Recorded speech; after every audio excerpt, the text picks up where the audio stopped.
Thank you, Wanda, and welcome everybody. Before we begin today, as is our custom, I'll just mention quickly what we have going on next week.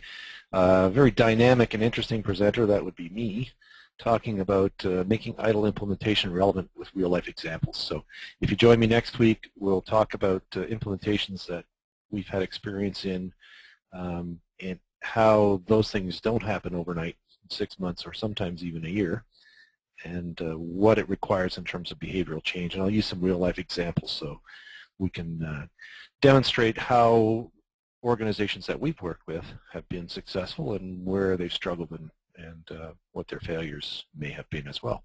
So key learnings coming out of that will be common pitfalls, plans for team members and executives, and expectation setting. So hopefully if you're at or near the beginning of your implementation, that'll be a useful session. Today, joining me, we have Graham Furnis, a frequent presenter on Thought Rock Live. Graham is fully immersed and passionate in providing ITSM solutions. He's a business-driven IT professional with 20-plus years of technology and management experience, and I'm proud to say that I think I've known Graham for all those 20 years. He's certified as an ITIL manager and expert, and as well as an accredited ITIL instructor. I will be the host today. I'll probably chime in with some of my thoughts, and definitely will actually, information. My background actually is twofold. I did start my career in IT and ran a help desk for a while and was engaged in some best practices at a large international food manufacturer. And then I jumped over to the dark side and became a vendor and have been engaged for many years in the IT industry from a training, best practices perspective, as well as the e-learning industry. And I am one of the co-founders of the BWise group of companies, including the Thought Rock site and these initiatives. So today we'll be talking about building ITIL awareness and doing that before implementation. And we posed some questions as we sent them out, and we'll try to stick to that agenda and hopefully deliver some value for you. The key learnings we're looking to take away from today are, techniques for gaining management buy-in to ITIL, learning ways for generating ITIL awareness in your organization, and hearing about ITIL success stories. This is an interactive presentation as much as you're in listen-only mode. We know you're out there, and feel free anytime to use the questions box to pose questions. I will monitor that, and we'll read them out for everybody. So if you want to make comments or pose questions or talk to us about things that have worked in your organization, we'd love to share them with the entire audience today. So with that, I'll be quiet for a few minutes and turn things over to Graham, because he's going to kick it off with a couple of thoughts about things that he's seen. Okay, great. Well, thank you, John, and again, thank you everyone for tuning in today. As always, I'd like to kind of just clarify some terms and scope of what we're talking about. So I'm going to jump to sort of a free slide we have here, and just start off with just a quick discussion of what are we actually talking about, and sort of how am I going to, or how are we going to lead through these slides, because it's a bit more of a discussion-like presentation rather than a formal flow or methodology. We're not trying to show a methodology today. So the whole purpose and title of our presentation is Building ITIL Awareness. And the actual presentation says Building ITIL Awareness Before Implementation, but I think I'd like to clarify that it really should be building ITIL awareness from the beginning and maintaining it through the end of an ITIL, not implementation, but just an ongoing program, right? You really shouldn't be laying off the communications. So what is ITIL awareness? It can be so many different things, and we have to kind of rein the scope back in. But where I'm going to sort of go through a couple of slides in a minute, it's part of a communications plan and strategy, which says that, we have problems in the organization. We need to figure out what they are within the IT organization, and we need to have a solution. And if ITIL is your chosen solution, well, that's what ITIL awareness would then kick in for, because people need to know, well, what is ITIL? What does it offer? How can it be mapped and help us with our problems? how do we know what our problems are? So, it's a piece of a larger communication ongoing program that you'd want to have if you've decided to go down the ITIL road. And there's any number of ways of doing it. Seems to be a bunch of common steps that people follow. And as well, we're going to show you a little bit of a unique thing that we do to help make sure everyone knows exactly what the terms of reference are if you decide to go down an ITIL road.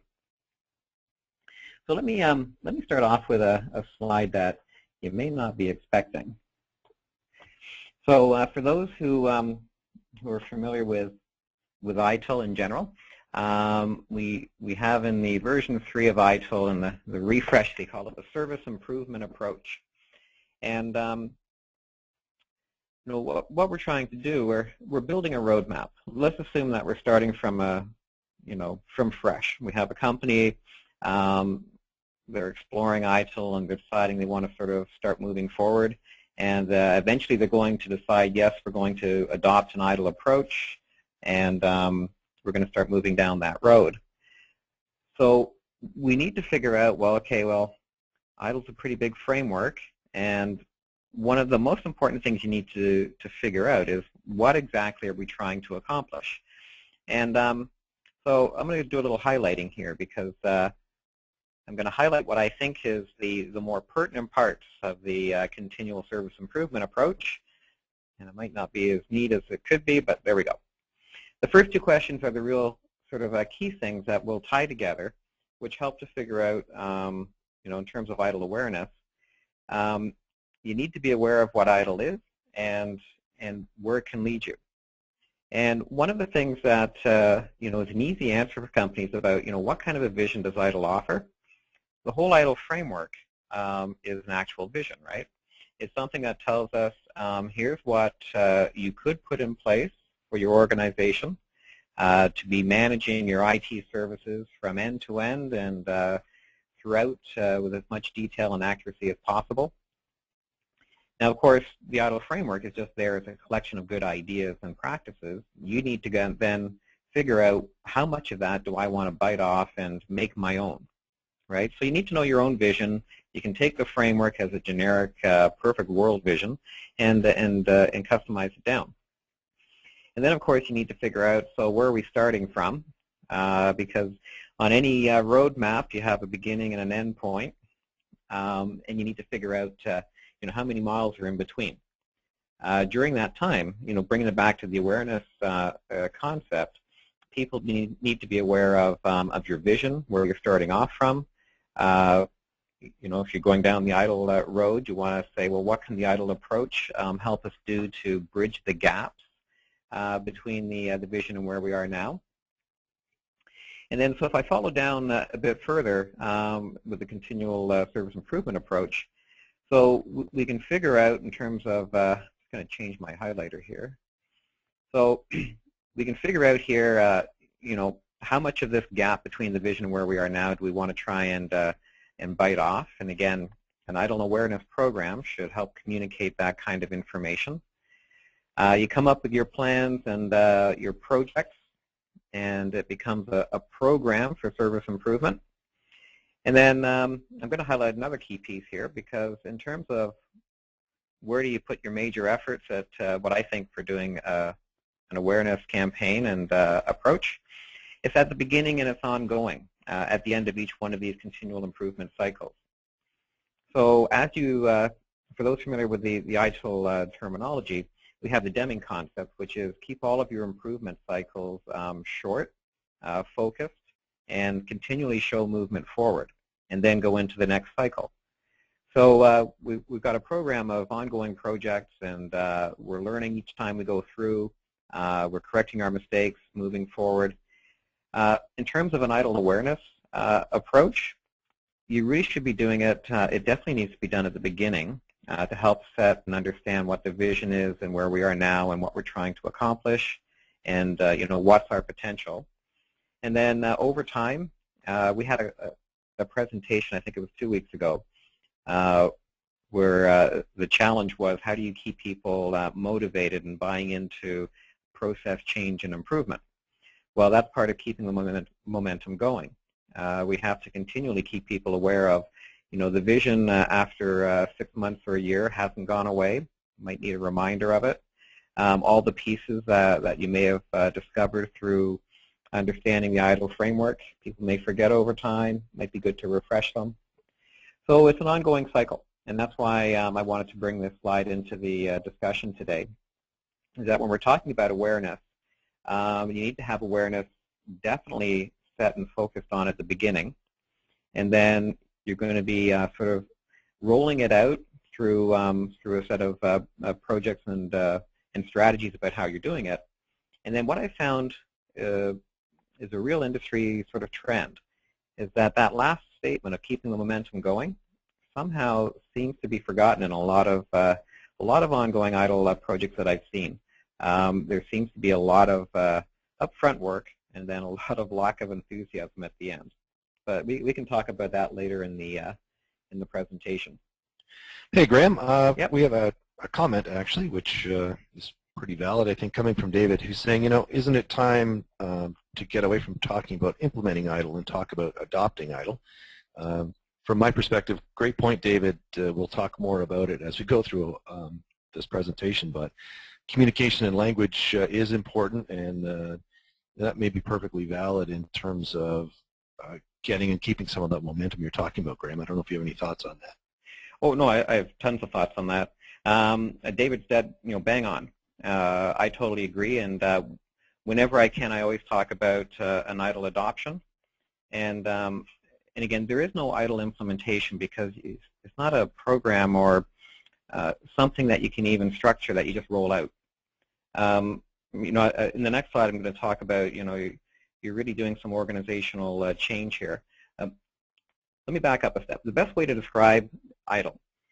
ITIL is organizational change because we're implementing ITIL to try and solve a problem. Something's not working, and we need to change the way we're working together and doing our business within IT in order to correct it. So you wouldn't want to go down and say, well, let's just adopt an ITIL approach just because. Companies don't do things just because. You need to have a business case, and business cases need to solve problems. So adopting ITIL is basically initiating an organizational change. You're going to be changing the way people work because you're going to be putting processes and practices in place. Through the change process, you're putting checks and balances in place, and people can't do things without an audited change ticket.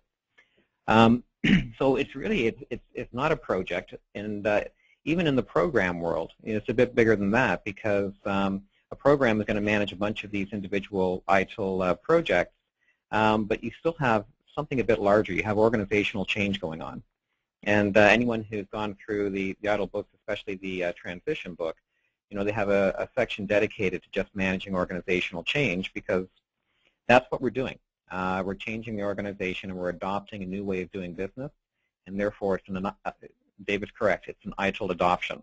And there'll be a whole bunch of programs and projects as part of that organizational change.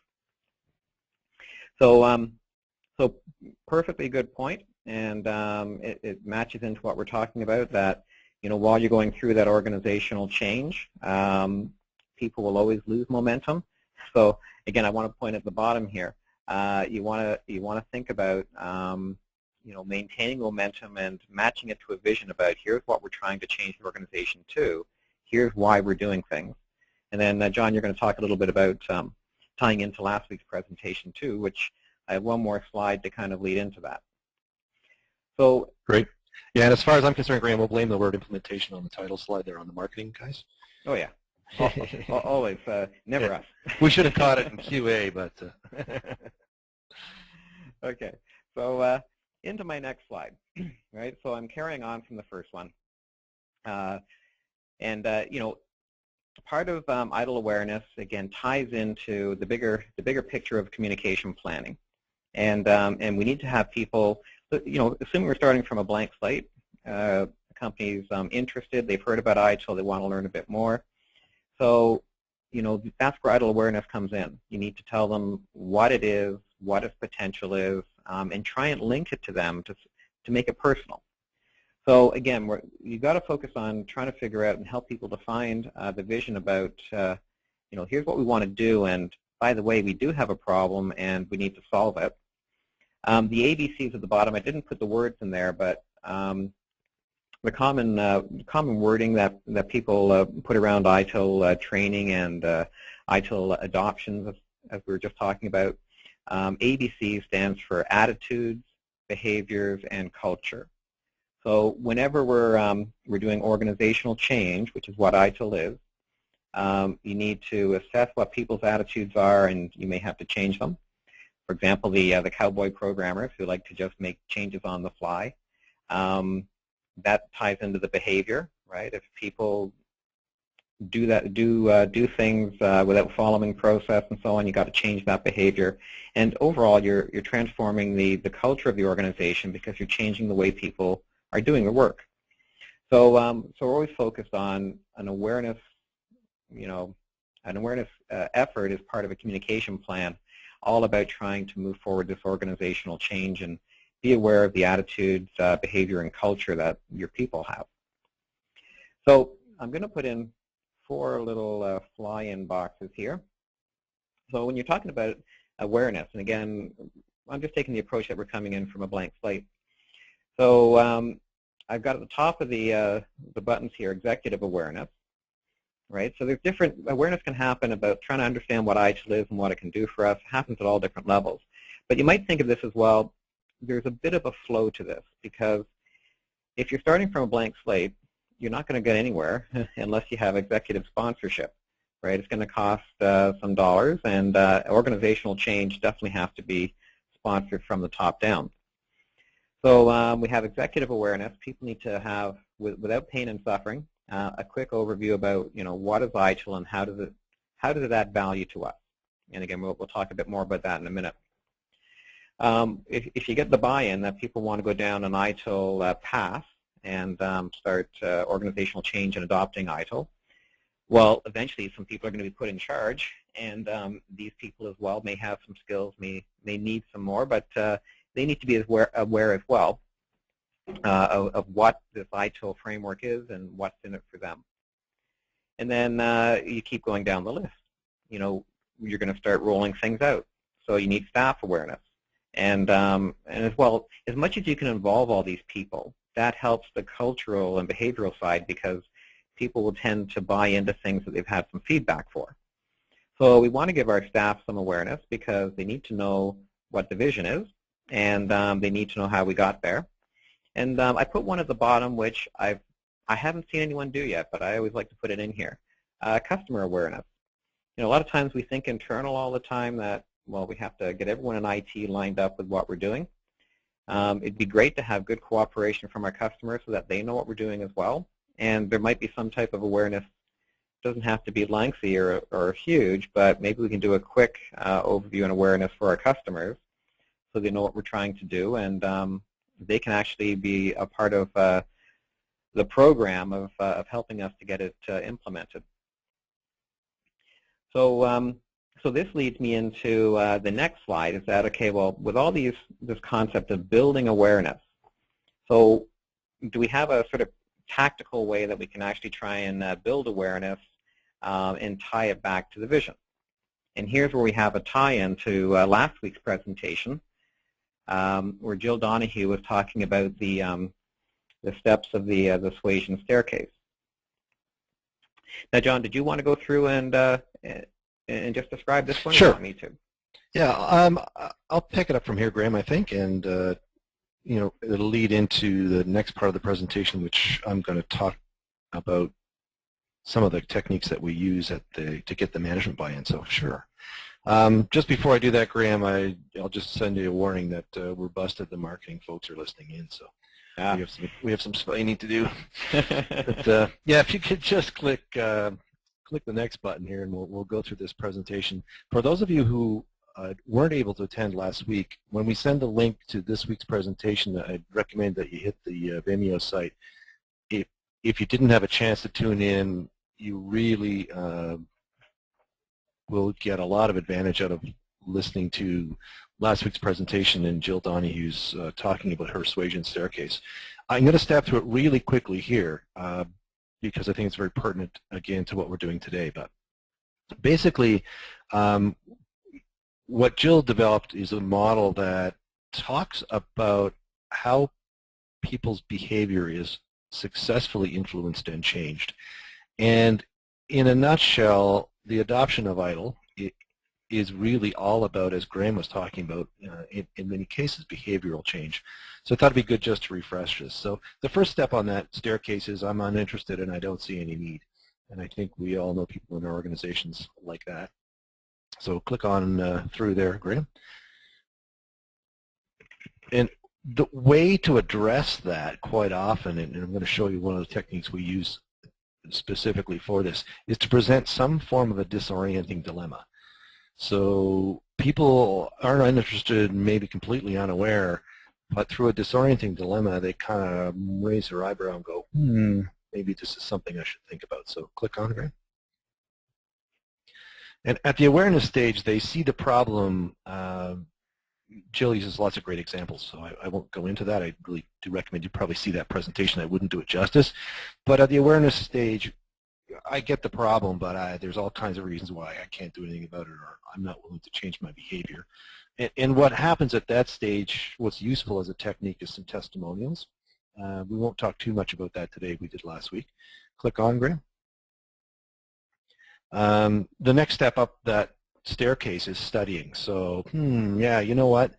I wasn't interested. I understand this dilemma that we have, and it is disorienting to me. So now I saw the problem, and then I see how other people have addressed it. So, hey, how can I learn more? And those options to learn are the kind of things we're going to talk about in awareness campaigns. Graham's already been talking a little bit more about. So hit the next one, Graham. And then obviously, when I'm initiating, okay, I'm trying it, I'm filling out the change forms, or I'm, not taking support calls anymore, I'm sending them all through the service desk. And at that step, you need to remind and enable people by giving them feedback and encouragement and all kinds of things. And then the last step, Graham, is, if you click, is I'm doing this, right? We're consistently, we've adopted ITIL at least for these processes or whatever best practice we're looking at. So what I'd like to talk about now, if you click ahead to the next step, Graham, is that the technique that we use, we promised to talk about getting management buy-in and how do you do that. This technique for us evolved out of a very specific case. A customer had hired us, essentially, to come in and do ITIL awareness training, which at the time, this was quite a few years ago, we thought was a great thing to do, and, gee, good for them, they're going to embark on ITIL adoption, and the first step is to do awareness training. As it happened, our trainer went in, very unreceptive audience to start with, which is not unusual perhaps, but the perfect storm in terms of unreceptive audience, hot warm room, and the trainer was 4 hours into the 24-hour flu, as it turned out, and barely got through the class. So the CIO actually called me directly as the owner of our business and said, you got a problem and you need to fix it, because the CIO had gone to the trouble of bringing all their direct reports and then the next level down in the team. It was a relatively small IT shop. So we had a problem and definitely need to repair it. So now I'm going to step you through really quickly what we do, and it evolved from that situation. I'll tell you at the end how that kind of worked out. So the first step is we get, if we can, that group I just described in the room. So the key stakeholders, preferably, the VP or CIO, whatever the title is, their direct reports, and maybe a level of managers under that, representing the cross or functional groups within IT. We talk about, the ITIL framework in terms of the ITIL lifecycle. Then, Graham, if you click on, we go really quickly through adding the major processes, process E, however that is, that impact each of the phases. Then we go into a little more detail, because remember, we're trying to level set here. Not all those executives will necessarily be ITIL certified or have ITIL exposure. So we're just driving common terminology and spending an hour or two to quickly describe what each of these processes are and how they fit into the life cycle. We call this the snake diagram. We find it very useful for doing that. It's an oversimplification, obviously, of the best practices and the model and the connectivity between them. It would look like a bowl of spaghetti if you drew all the connections. But what it allows us to do is talk, if you look in the very center of the slide, about configuration management. It's certainly what we saw in the early days of ITIL adoption. Configuration management fairly quickly was the place that people would focus. I wouldn't say they would start there. It generally starts, in our experience, in the service desk. But quite often people would then move really quickly to configuration management and try to boil the ocean and tag all the assets they had and connect everything up. So we talk about how these things fit together, and then move on there, Graham, if you will. We put up this slide. It's a bit of a dog's breakfast, but all we're trying to do is get everyone in the room to understand that while the previous diagrams were oversimplifications and tagged processes to single phases of the development life cycle, that's not the case. Some of them obviously cross many life cycle phases. So that's all this slide is for. And then we get right to the heart of it, and this is my disorienting dilemma. So this came out of, necessity is the mother of invention. So having a relatively angry CIO on the phone with me saying, you need to fix this, I called my troops together and said, how do we do this? How do we influence the behavior of these people, get them to understand what this is about, and get them to buy in? And we came up with this exercise. So we said, as you can see here, we broke the audience into the groups that aligned with their functional expertise and area of responsibility and accountability. So, in this case, actually, the development folks were in the room, the operations folks were in the room, the service people were in the room. And we asked them all to go through this exercise, create a quick flow chart and or point form description of what happened in this particular situation. So we're getting them to describe a real life situation in their organization. It's not hypothetical, it's not an example, it's not a simulation. We're not asking them to, make the quantum leap into hyperspace with us because we're going to talk about airports and then tell you how ITIL is like an airport. It's real life, it's their organization, it's their example. It doesn't always work as well as it did the very first time, but I will tell you, as a facilitator, trainer, at least at certain points of my career, I've never seen anything like it. It's not unusual for us to finish this exercise and get applause, and you'll see why in a second. So in this particular case, what happened is each one of those groups then presented to the broader group their scenario, and in each case their scenario was something different. As it turned out, every example was from the same day. So they had already, it was kind of folklore in their organization. It was, I believe it was called the Friday from Hell. And long story short, if you think about Jill's disorienting dilemma and suasion staircase, where people would, before that, had said, I'm not interested in ITIL, all the negative things I've heard, it's going to slow us down, all that stuff, and you're going to ask me to change it. I don't want to change it. I'm good at my job, and I don't need this stuff. They really sat there in actually almost a stunned silence, and it was, if you can imagine, the development manager who said, well, I can certainly see why we need a change process. So very effective. You go back to Jill's suasion staircase, and I sound like a broken record here, but if you didn't see that presentation, you should watch it. What you're doing is really motivating people to become aware. They're looking at this suasion, or you're moving them up this suasion staircase, more to the point, by presenting that disorienting dilemma. They then clearly see the problem, and they're going to ask the question, well, what do we do next? How do we learn more? So the next step in that process for us, remember, we're doing this with the executives, and this is probably a 3 or 4 hour session. Generally, it's better with 4. We'll very quickly move the executive team through, if you click to the next slide, Graham, a quick exercise, a secondary exercise, which is now they have a rudimentary understanding of the major processes. And in our case, if you were going to do this yourself, I'd recommend you do it. You probably have some sense of which things are most broken or where you'll get the most immediate benefit and some quick wins. And you get everybody to say, well, if you had to pick 4 or 5, you pick the number that makes sense for your organization. What sequence would you prioritize them? And then we weight them based on the group. And carry on, Graham. We also then go through a quick discussion about CMMI.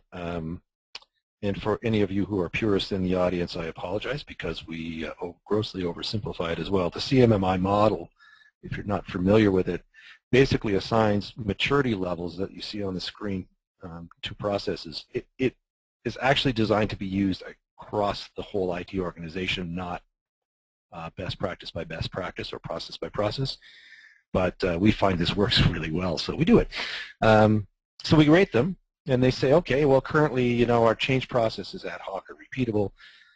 And we, based on the top 5 priorities, we'll then go through and get them to tell us what their current maturity level is, just at the super highest level, right? So it's almost an assessment of their processes, but without any science or research or fancy questionnaires behind it. Just because, remember, we're trying to move the executive along in their awareness, get them to want to study more and learn more. So if you hit the next slide, Graham.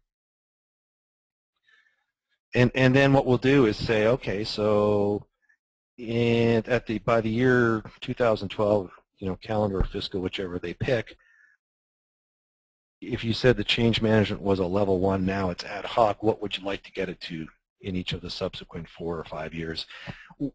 We tend to be a bit realistic. Everybody always wants to plan things in 5-year increments. I don't know what it is about human nature, or at least North American society, that thinks we have a sight out 5 years. My argument typically is, in this day and age, if you can get out 18 months or 2 years, you're doing really good, and by 3 years things are pretty fuzzy. So let's try to be realistic, but nevertheless, it's up to each organization. So we go through that process, and essentially they have the very beginnings of what a roadmap would look like. Tons of work to do, obviously, in an adoption to do proper benchmarking and assessments and all that kind of stuff. But, you know, we promised today we would talk about how we get executive buy-in. As I said, you know, this has worked tremendously for us in a number of organizations, to the point where we'll kind of get applause, or where we have very, very skeptical senior managers who really do sit there in kind of a stunned silence and say, okay, I get it now, we need to do this. We can't move ahead as a team and as an organization unless we resolve some of these issues and improve our practices and our processes. And whether or not, you know, they use the term ITIL, in some cases ITIL's got a bad name because there's a failed implementation previously. We tend to, as thought rockers, not to be ITIL bigots, quite frankly. But best practice is best practice. Pick the ones that you need. So hope that answers the question about you know, how we take a look at executive awareness and how and why we think it's so important. Because now we've got executive buy-in. Quite often that team, having gone through this process, will then say, hey, we need to do this in groups for the entire IT population, because we want to move everybody up that staircase. Yeah, that's the multiple levels of awareness back on slide 3, John. Right, exactly. Yep. So that's the executive buy-in piece, and I think, Graham, we're back to you. Great. Well, this is the part where we just have sort of a more open discussion then about different ways of doing the awareness piece. And just to tie it in again, you know, back to these initial slides, you know, it's funny how, John, you came to that executive overview and how it actually naturally fits into everything that ITIL's currently evolved to. Because if I go back up another slide here to the sort of the opening slide of the continual service improvement approach, and again we're talking about you need a roadmap, and you need to figure out, you know, you need a vision up here, and you need to make that vision your own. ITIL just provides a blank and rather large framework. So that exercise fits in with the suasion staircase and the CSI approach, because it allows you to get a group of people together, that they talk about what's not working, and then the main thing is everyone needs to know that, well, we need to adopt a common approach to fix what's not working.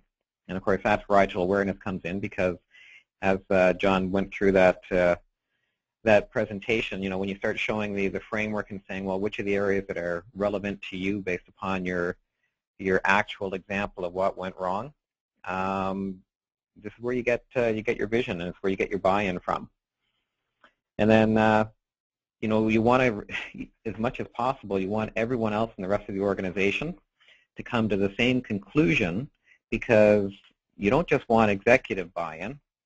Going back down here, you want buy-in and awareness throughout the organization, right? So, so here's where we'll open it up and just do more of a sort of a general discussion about awareness in general, but it really ties into these opening slides and going through that executive overview. People need to buy in, and the suasion staircase here, I'll bring it all back up again for you, is a great way to get there. So John, did you want to start off with just a general question? True, Graham. Go ahead. Yeah, I mean, I'll ask you a question, actually, Graham. I've talked about the executive piece. In your experience, as we've done this with organizations, what other techniques have you seen people use to successfully drive implementation or, awareness? And what, if you've seen people stumble, maybe talk about a couple of those, and then I would throw it back out again to the participants on the call. If you want to pose any questions or comments, please do so. Yeah, well, I'll just mention one of the things. I'm going to do some general comments just up front, where a lot of the times where I've seen these initiatives to move towards an ITIL approach sort of dwindle over time. Again, it goes back to the CSI model, and I mentioned at the beginning. We do a lot of work up front, and as time goes on, you kind of revert back to the mean or back to your old ways of doing things, because you don't maintain. It's really part of a larger communication strategy. You don't maintain the effort to say, we still are doing organizational change. We're moving towards an ITIL approach. And in case you've forgotten what the vision is, you want to repeat that vision. And perhaps you've forgotten some of the pieces and what some of the elements of ITIL that we haven't done in the last little while, because we haven't got there yet. People may have forgotten their initial approaches. So I just want to make a comment that, you want to think about awareness as part of a communication strategy ongoing, and there's different techniques which I'll talk about, which, I've seen used, and which, I think are good ideas. That being said, so, in some of the success stories, and I'll think of one that's gone a bit longer as a truly, organizational change. It started off the same way as what John was describing, and there was executive overviews and executive understandings and buy-in to the point where everyone knew what ITIL was. These are just half-day sessions; they don't have to be very long. But it went through a nice little, the scenario that I'm thinking of went through a nice little formula. So you had the executive overviews, nice and short, worked through some problems that really happened, and start to see, well, here's what it could have looked like and how it could have been prevented or at least minimized through an ITIL approach. So those are great little things. And the key about that type of awareness, you must get people together in the same room. So, there's having people talk to one another and saying, well, I didn't know that happened to you that way, and I didn't know this was impacting you. That's one of the key things about a process change in general. So, so that was the first sort of step, and then that model went on a bit further. There is now a sponsored, they did it as a project, but it's part of an ongoing program and organizational change.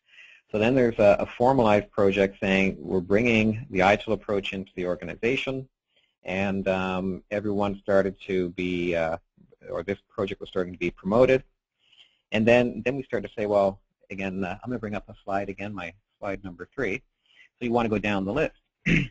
So we need to have people who who know a little bit more about the ITIL framework and a little bit more information in the areas that they're specialized in. So then in terms of awareness, here's where it seems to be a common approach, and I won't comment one way or another. I'll just make a comment that it seems to be a common approach. People start getting their staff ITIL certified. And it seems to be focused on the certification. There's other approaches. You can simply lead people through high-level ITIL one-day summary sessions. It might be a half-day summary session. This example I thought of, we actually did some that were just half-day summary sessions and others which were full formalized certification sessions. But you want to make sure your people sort of know the elements of the vision, and they have a chance of also seeing that same formula that we just went through, the executive overview, talk about where things went wrong and show how it could be better controlled and minimized when things go wrong in the future.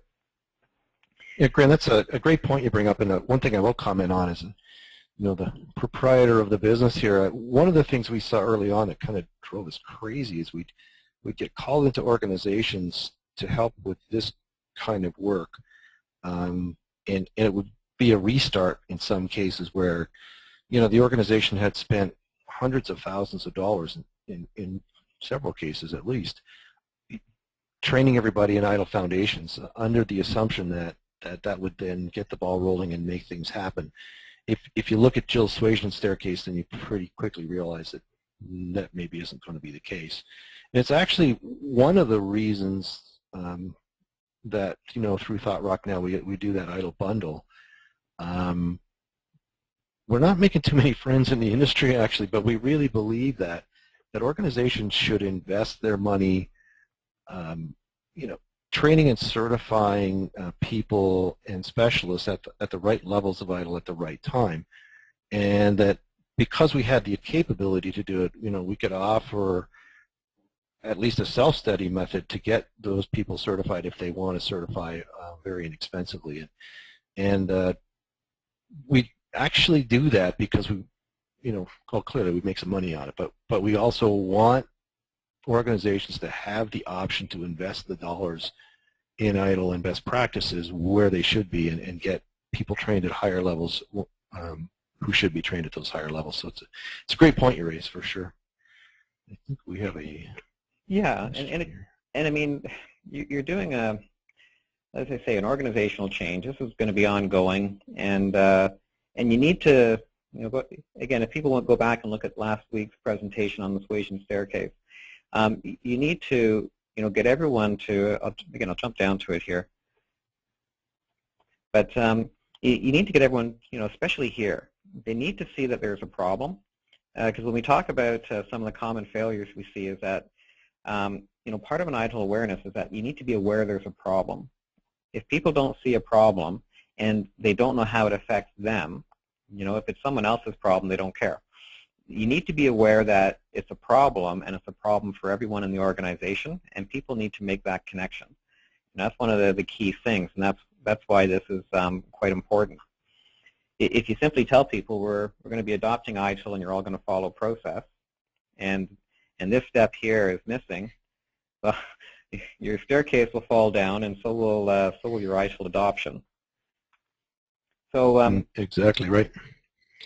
Yeah, so you really want to, what you learn from your executive overviews, you can repeat in terms of techniques and so on, going down to the awareness at different levels. Again, focusing on just simply, let's give everyone of our staff ITIL awareness training, the full certified course. If you're not going through and, again, trying to tie it back to problems and solutions and getting buy-in, sometimes that's a big thing to do for little return. So there's other techniques to do that, right? You can have just simply, I've done sessions where we've had just workshops, and we've had an organization through a week or a month have everyone go through a half-day workshop, right? And instead of covering the entire framework, just covering the vision piece that we want to chew off. So maybe there's 10 process sections or 5 even.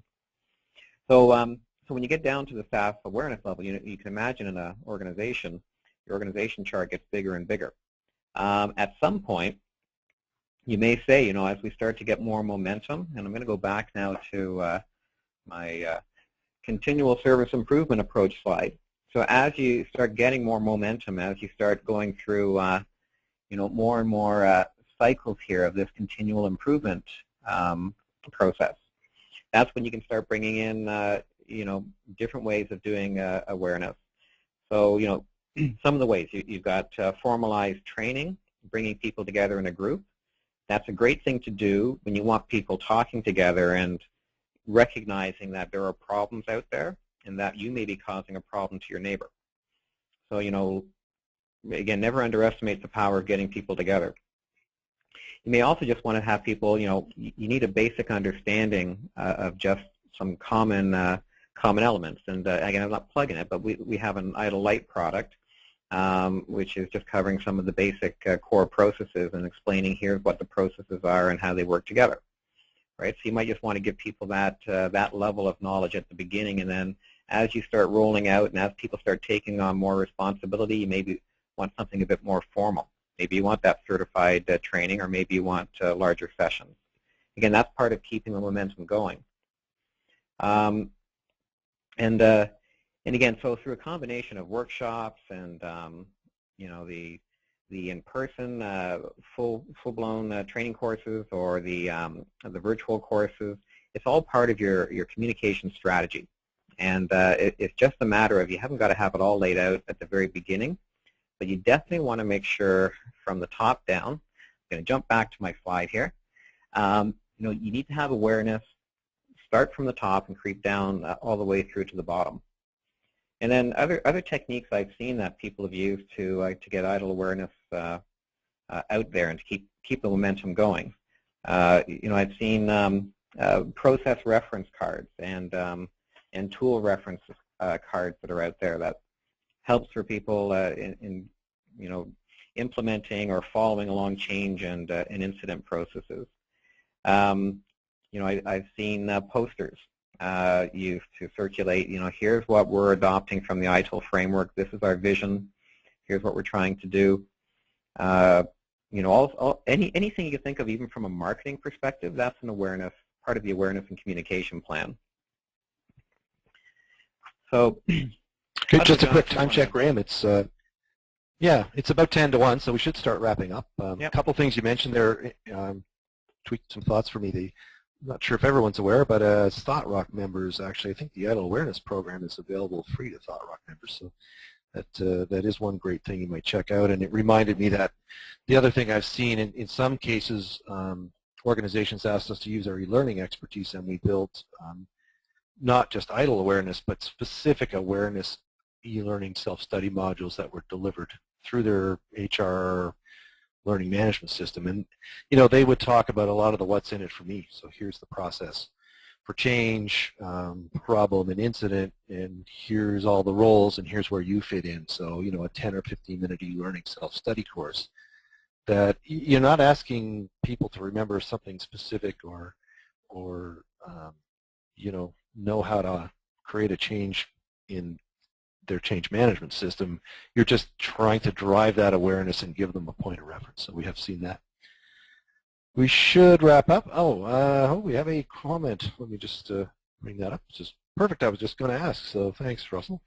The biggest gap I see is that there is a major divide between receiving the awareness/orientation and possible certification, and at least foundations, and coming back to your office to put the new tools into practice.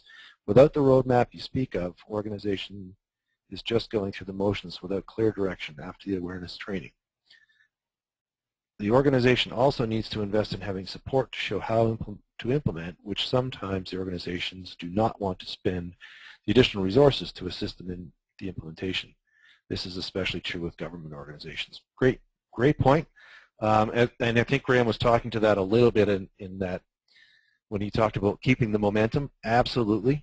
One of the things I didn't show you, it probably will come up in a future session, it is the techniques that we've helped organizations with or seen organizations use to build that roadmap to not only go past gaining executive awareness, but the executive buy-in. long story short, I guess partly because I have an IT background, when we develop that technique, we're a bit harsh about it. We actually will stand in front of that executive team and say, you know, if you think about the adoption of ITIL, it's a project. And if you think about projects, they need to have milestones, and they need to have resources, and they need to have funding. And if you're not prepared to do those things, then we actually suggest that you maybe just want to do some process improvement quietly on the side, but don't give it a name and don't get all jazzed and run around doing awareness and promoting it, because it will fizzle and die.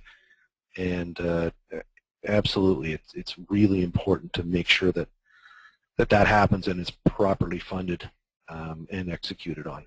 And there are techniques, lots of them out there for doing that, and I think we'll probably cover some in the future, but great comment. I have another comment.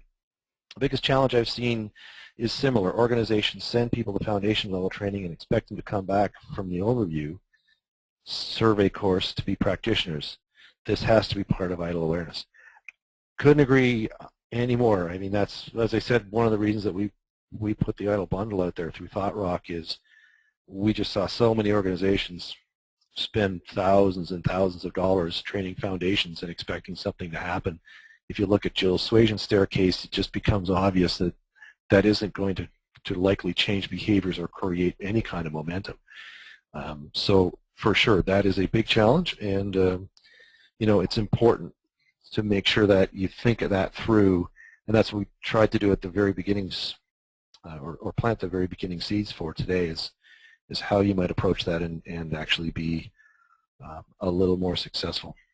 Yeah. So for sure. I think I just chime in, John, too. Sure. Just, you know, when we're sort of defining awareness and you know, part of a communication strategy, awareness is not a skill, right? So they'll even say that directly on the, you know, like you say, a lot of people go and they send everyone for ITIL Foundations training, and it says right in the syllabus, you know, it's not meant to have your people come back and now they have a skill to go and start implementing and following process, right? Awareness is all about understanding what something is and what it can do. It's not so much how you do it. So again, right, that's a different part of the project. I think that's where you talk about resourcing. For sure.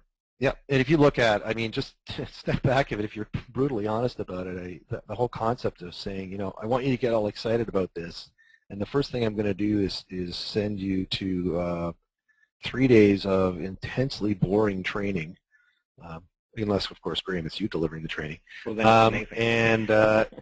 And put the added stress of having an exam at the end of it. So if you think about that, and maybe some of you have been through that, I mean, how excited am I going to be about ITIL if that's the way we start? You know, maybe not so much. Yeah, someone just made a comment, yeah, abracadabra, here's ITIL. Yeah, yeah. Another comment, Graham, just coming up, you're assuming that companies already read the syllabus. I have not found this to be the case. It's usually a bandwagon approach.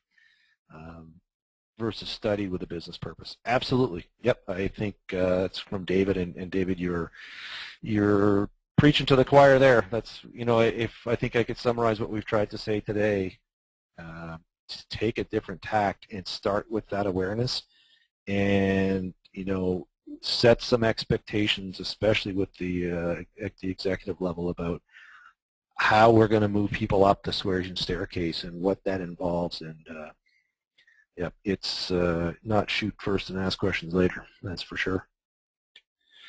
All right, any other comments or thoughts? Graham, if you want to wrap up, it's 5 minutes to 1. Maybe go to the last slide. We'll talk, just refresh everybody quickly on what's up next week.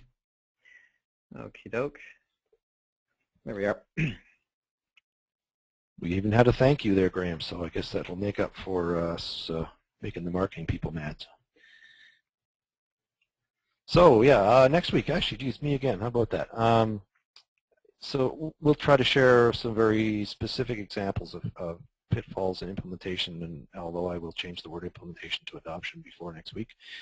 And we'll talk about you know, plans for team members and executives, and expectation setting, as I was just alluding to, and the things we've seen that have worked, things that haven't worked, and hopefully have some more of this great dialogue. We really appreciate everybody participating today.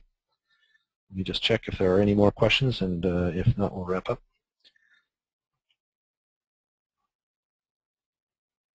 Oh, the last thing was thank you, and another thank you. Well, you're welcome. We definitely enjoy doing these sessions and hope that people got some solid takeaways. And if you can join us next week, fantastic. Don't forget, if you didn't have a chance, go back through the links and pick up Jill's presentation from last week. It's tremendous value at no cost but your time. Okay. Thanks, everybody. Thanks, Graham.